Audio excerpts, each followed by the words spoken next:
दिल्ली के चुनाव में बीजेपी हार सकती है। आम आदमी पार्टी के चुनाव का शोर सुनाई दे रहा है। कैंडिडेट के साथ साथ पार्टी चुनाव लड़ती है। गुजरात नहीं है। आप जमीन से नदारत है। केजरीवाल जो है वो बना रहा है साफ पिच चुनाव का, और आप उस पर जाकर चुनाव लड़ रहे हैं। क्या सारा चुनाव मोदी के चेहरे पे लड़ना चाहते हैं? नमस्कार, मैं कुमार श्रीकांत आपका स्वागत कर रहा हूं। आज बात दिल्ली के चुनाव में बीजेपी हार सकती है, हारती हुई दिख रही है और इसके पीछे के प्रमुख कारण क्या है? देखिए, थोड़ी हो सकता है कि मेरे इस वीडियो से आपको आपत्ति भी हो, मेरे इस वीडियो से आप इत्तेफाक भी ना रखें या मेरे इस वीडियो से आप आहत हो सकते हैं। और क्योंकि मैं समर्थक तो एक तरीके से नहीं, लेकिन मैं भी चाहता था कि दिल्ली में बीजेपी जीते। लेकिन दिल्ली में बीजेपी जीत क्यों नहीं रही और अपनी हार के पीछे क्यों लड़ी हुई? क्यों बीजेपी दिल्ली में हारती हुई नज़र आ रही है? मैं खुद सर्वे और तमाम तरह की चीज़ों में आम आदमी पार्टी को कमतर या फिर कहा जाए कि उसको डाउन देख रहा था ज़मीन पर। लेकिन आखिर क्या कारण है कि आम आदमी पार्टी बेहतर कर रही है अब? और ये खतरे की घंटी है जो दिल्ली में बीजेपी के कार्यकर्ता हैं, बीजेपी के वोटर्स हैं और बीजेपी के नेता हैं उनके लिए। आज ज़रा उन मुद्दों पर बात करने जा रहा हूँ मैं। और इस वीडियो को लाइक ज़रूर कीजिएगा, शेयर की ज़रूर कीजिएगा, सब्सक्राइब चैनल को ज़रूर कीजिएगा, कमेंट बॉक्स में अपनी राय रखिएगा। और थोड़ा कड़वा सच है, लेकिन ये सच बहुत महत्वपूर्ण है समझना और इसको देखना। आज उसी मुद्दे पर बात करने जा रहा हूँ। आप लोगों से अनुरोध है कि कमेंट बॉक्स में ज़रूर अपनी राय रखिएगा और अलग-अलग सोशल मीडिया प्लेटफ़ॉर्म पर आप हमें फ़ॉलो कर सकते हैं या नीचे चलते हुए नंबर पर आप हमें सहयोग कर सकते हैं। दरअसल दिल्ली में एक सर्वे मैंने बताया, तो सर्वे किस तरीके से बीजेपी को 27 से 28 सीटें दे रहा था। मिनिमम 28 सीटें तो बीजेपी के पास आ रही थी और परिप्रेक्ष्य में देखा जाए तो आम आदमी पार्टी को नुकसान हो रहा था और जिस तरीके से कांग्रेस बेहतर खेल रही थी, कांग्रेस अच्छा कर रही थी, उसके कारण दिल्ली में बीजेपी को सीधे तौर पर फायदा होता हुआ नज़र आ रहा था और एक सर्वे था। वो सर्वे सीधे तौर पर आम आदमी पार्टी को घाटा बता रहा था और वो घाटा किन-किन क्षेत्रों में है, किन कारणों से है, सर्वे वो सीधे तौर पर बता रहा था। इसमें कोई दो राय नहीं कि आम आदमी पार्टी ने उस मुद्दों पर काम किया। आम आदमी पार्टी के कार्यकर्ता सड़क पर उतर कर दिख रहे हैं। केवल पोस्टर वॉर ही पे नहीं लगे हुए बल्कि सड़क पर दिख रहे हैं। इसका एक छोटा-सा उदाहरण अलग-अलग मुद्दों पर दूँगा, लेकिन अ, आम आदमी पार्टी उस मुद्दे पर काम कर रही है। चोर घुंघरू सेठ जो है वो अ, चुनाव को लेकर बड़ा सीरियस और लगातार backing to backing, back to back, back to back, back to back चीज़ों को युद्ध स्तर पर काम कर रहा है। बीजेपी कहाँ लूज़ कर रही है, इसी मुद्दे पर बात कर रहा हूँ। दिल्ली में बीजेपी के नेता एक साथ चुनाव नहीं लड़ रहे हैं। हर एक नेता अलग अलग चुनाव लड़ रहा है। एक नेता की आवाज में दूसरा नेता आवाज नहीं मिला रहा है। रमेश बिधूड़ी का चुनाव एक तरफा दिख रहा है, यानी कि एक अलग तरीके से चुनाव लड़ रहे हैं।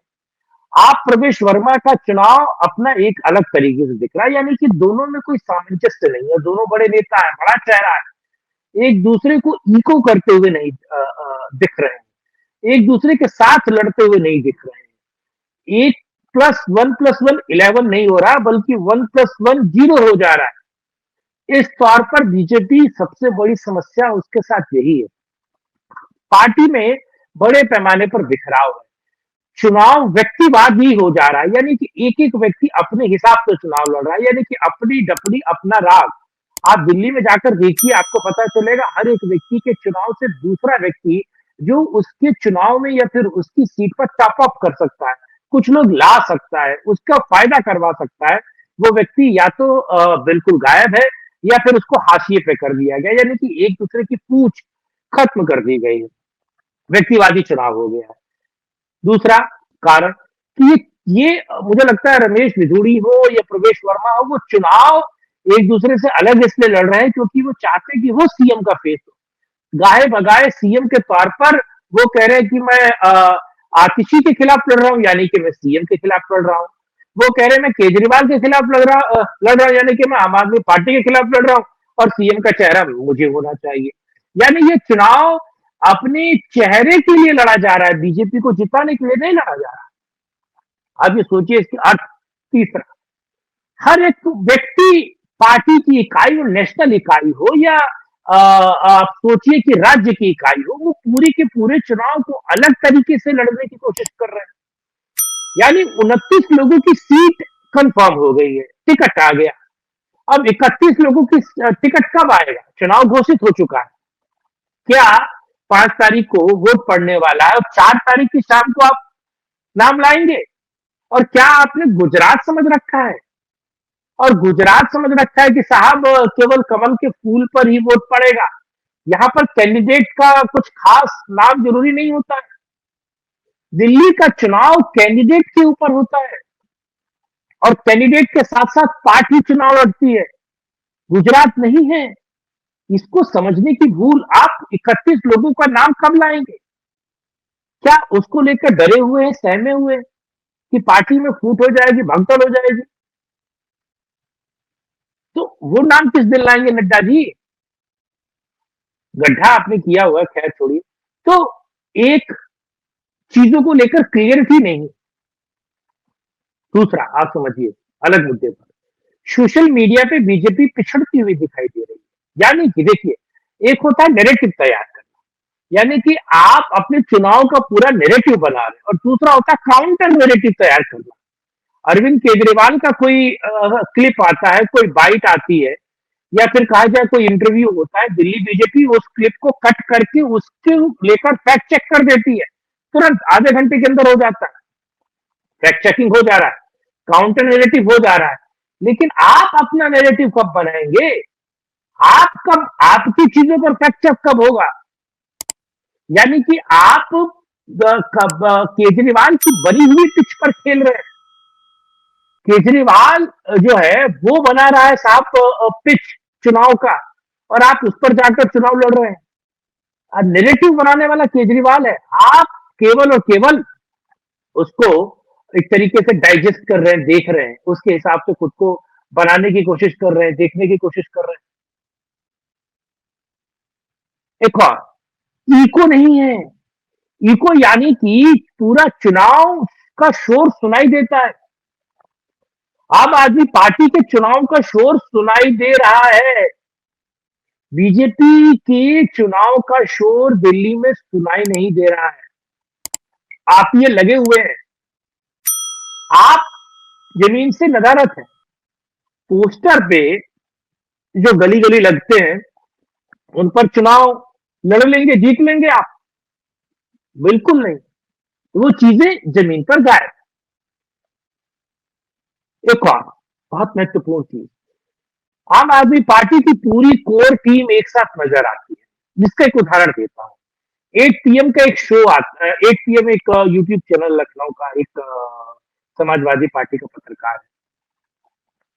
उस व्यक्ति का वो प्रोग्राम में मैंने देखा, मनीष सिसोदिया, आतिशी मारलोना, सौरभ भारद्वाज हो, ये सुरमे वाला संजय सिंह हो, या अरविंद केजरीवाल, सब एक मेज पर बैठे हुए हैं, और जो आ, वो पत्रकार है वो उनसे सवाल पूछा 8 PM वाला, और बड़ा अच्छा वो एक दूसरे के सुर में लाके हुआ हुआ हुआ हुआ कर रहे हैं। आम आदमी पार्टी के नेता तो एक साथ एक मंच पर एक जगह आपको सारे दिख गए। लास्ट आपने दिल्ली बीजेपी के सभी नेताओं को एक साथ एक मंच पर एक जगह कहाँ देखा? ये जितने भी चुनाव लड़ रहे हैं, एक मंच पर एक जगह एक साथ फोटो कहाँ दिख रहे हैं? कहाँ दिख रही है आपको? आप मेरी बात समझिए। तो आप पब्लिक के अंदर, पार्टी के कार्यकर्ताओं के अंदर ये बात नहीं पहुंच रही कि साहब हम सब लोग एक है, एक साथ खड़े, एक साथ चुनाव लड़ रहे हैं। तो कितनी बड़ी दिक्कत है, कितनी बड़ी समस्या है, कितनी बड़ी एक सोच है। दूसरा, मतलब अलग मुद्दे समझिए कि जो फ्री बीज की राजनीति, इसका काउंटर आप नहीं कर पा रहे। अरविंद केजरीवाल ने 2100 रुपए देने के नाम पर फर्जी घोषणा, वो ठग है, वो घुंगरू से ठग है और चोर है, इसमें कोई दो राय नहीं। लेकिन वो 2500 रुपए देने की, 2100 रुपए देने की योजना, ठग की योजना के चक्कर में 40 लाख महिलाओं ने फॉर्म भर दिया। 40 लाख महिलाओं का फॉर्म दिल्ली में भरा गया है, और ये आंकड़ा किताबी नहीं है, कागजी नहीं है, ये सच्चाई है, समझिए। केजरी के चेले चाटू ने गली गली, मोहल्ले मोहल्ले, छोटा छोटा कैंप लगाकर अब तक भर चुके, और अभी भी भरा जा रहा है, उस पर कोई लगाम नहीं लगी है। तो 40 लाख महिलाओं का नंबर आ गया, मोबाइल नंबर, उनका वार्ड नंबर आ गया, उनके वोटर आईडी कार्ड का नंबर आ गया। अब उनके मोबाइल नंबर पे सुबह शाम दिन में 3 बार मैसेज जा रहा है। अब उनको कॉल जा रहा है। यानी कि आपने टारगेट महिलाओं को कर लिया। अब महिलाएं ही आपको जिता देंगी। 40 में से 20 लाख महिलाएं भी वोट देंगी आम आदमी पार्टी को। वो घरों में काम करने वाली महिला हो या फिर करोड़ों का आईटी रिटर्न फाइल करने वाली महिला हो। 2100 रुपए किसी को बुरे लगेंगे? फ्रीबीज की राजनीति का काउंटर क्यों नहीं कर रहे हैं? आप कह रहे हैं कि सारी योजनाएं जारी रहेंगी। अरे भाई आप मत दीजिए, आप बोलिए 3000 रुपए आप देंगे हर महीने। आप आइए तो सही, भले आप 1000 रुपए दीजिए, पर सकल साकिब समाज चले तो ठग किया काउंटर ठगी से होगा ना। आप आइए, आप बोलिए कि आप साहब 2100 रुपए नहीं 3000 रुपए देंगे, 2500 रुपए देंगे, पर आप आ नहीं रहे हैं। तो क्या गफलत की स्थिति है? क्या सारा चुनाव मोदी के चेहरे पर लड़ा जाएगा? ये भी बहुत बड़ा फैक्टर है। क्या सारा चुनाव मोदी के चेहरे पर लड़ना चाहते हैं ताकि हारे तो मोदी को दोष और जीते तो मोदी को उसका यश मिले? तो अगर इस तरीके से भी आप चलेंगे तो दिल्ली में बड़ी दिक्कत है, क्योंकि दिल्ली में आम आदमी पार्टी बहुत बड़े पैमाने पर चुनाव लड़ रही है। सोशल मीडिया पे आम आदमी पार्टी छाई हुई है। यूट्यूब पे इतने इंटरव्यूज दे दिए। आप सोचिए 24 के लोकसभा चुनाव में नरेंद्र मोदी ने यूट्यूबर्स को इंटरव्यूज नहीं दिए, लेकिन इस वाले चुनाव में दिल्ली के भाजपा वाले यूट्यूबर और सोशल मीडिया पर इंटरव्यूज क्यों नहीं दे रहे हैं? अरविंद केजरीवाल ने 3 बड़े यूट्यूब चैनल्स को इंटरव्यूज दे दिए और उसके लाखों, भले उसको क्रिटिसाइज कीजिए, उसकी गलतियां निकल रही हैं, उसको गाली मिल रही है, लेकिन उसकी रीच बन रही है। वो लोगों तक पहुंच रहा है, वो लोगों तक अपनी बात पहुंचा रहा है। वो सच झूठ जो भी आप मानिए, जैसा भी मानिए, पर वो बात हो रही है ना, वो बात चल रही है ना, वो बात पहुंच रही है। आप क्या कर, आप फील्ड से नदारत हैं, आप चादर ओढ़कर सो रहे हैं, और जब हार जाइएगा तो आप कहिएगा साहब कि हम अरविंद केजरीवाल को इसलिए जिता देते हैं कि साहब अरविंद केजरीवाल बना रहना चाहिए। इससे कांग्रेस का काउंटर होता है। ये आपकी मूर्खता है। या आप मुगालते में जी रहे हैं, या आप खुशफहमी में हैं। जीते तो ठीक, हारे तो भी ठीक। इस माइंडसेट से बाहर आइए। बीजेपी माइंडसेट से बाहर आइए, बेहतर चुनाव लड़िए। आप जीत सकते हो और आप में पूरा बल है जीतने का। ये आपको समझना पड़ेगा। बहरहाल, ये वीडियो आपको कैसा लगा कमेंट बॉक्स में बनाए रखिएगा। लाइक शेयर चैनल को सब्सक्राइब कीजिएगा, साथ जरूर जुड़िएगा। साथ जुड़ने के लिए बहुत धन्यवाद। जय हिंद, जय भारत, वंदे मातरम।